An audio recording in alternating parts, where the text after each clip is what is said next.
رئيس الوزراء حكومة فدرالك الصومالية مدن حسن علي خيره ويليان وزيرك أمنيga gudaha iyo taliyaha ciidanka nabad sugidda sirdoonka qaranka ayaa xalay saqdi dhexe waxa uu kormeeray isgoosida 9 degmo oo kamid ah gobolka Banaadir suugu kuurgala sida u socdaan howlgalka xasilinta amniga magaalada Muqdisho ay wadaan ciidanka isku dhafka ah.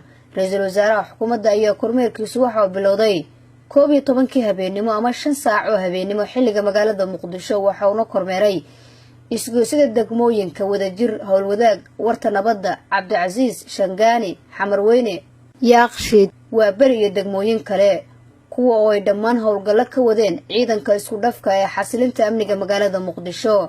ciidanka ayaa istaajinayay gaadiidka ra'iisul wasaaraha oo si kadis ah ugu tagay iyagoo hubinaya qofka wadata iyo aqoonsiga lagu cadeyn karo shakhsiga wata cidda uu yahay gaadiidka. ra'iisul wasaaraha ayaana abaalmarino ku dhiirigelinaya ciidankaasi siiyay difaacaya sharafta iyo amaanka dadka Soomaaliyeed.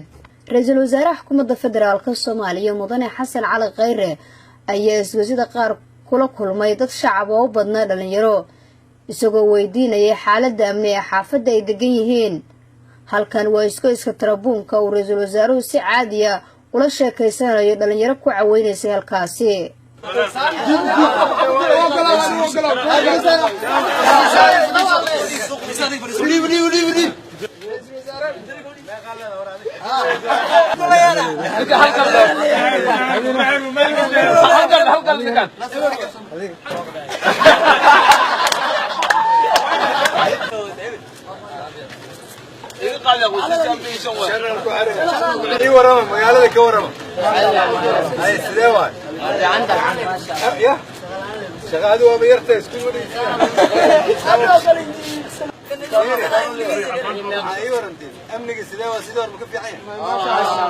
ujeedada kormeerka ra'iisul wasaare Xasan Cali Khayre ugu tagay xalay ciidanka ayaa ahayd u kuurgalida iyo niyad dhiska ku aadan in madaxda dawladda ay ciidanka habeen iyo maalin u soo jeeda ammaanka magaalada Muqdisho ay la qaybsadaan soo jeedka iyo inuu wax badan ka ogaado xiriirka bulshada iyo ciidanka u dhaxeeya taa oo muujinaysay inay tahay mid aad u sareysa.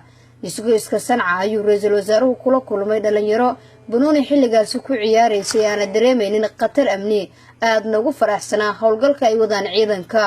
ra'iisul wasaaraha ayaana si caadi ah dhalinyaradaas u xog wareysanaya waa kan. يا جرنا يا نيجا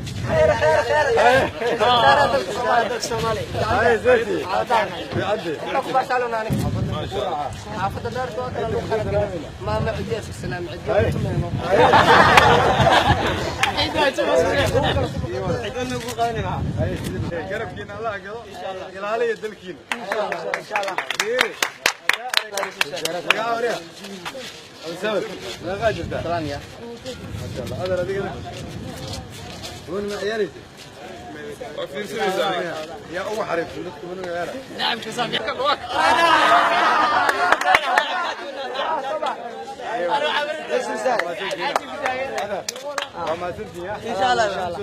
kormeerkan uu ra'iisul wasaaraha xukuumadda federaalka Soomaaliya uu kuurgalayo sida u socdo howlgalka xasilinta amniga magaalada Muqdisho ayaa qayb ka ah qorshaha lagu dhiirigelinayo ciidankeena geesiyaasha ah si ay ugu guuleystaan ammaanka dalka gaar ahaan magaalada Muqdisho oo muraayad u ah dalkeena ammaankiisana laga qiimeynayo hadba sida uu yahay.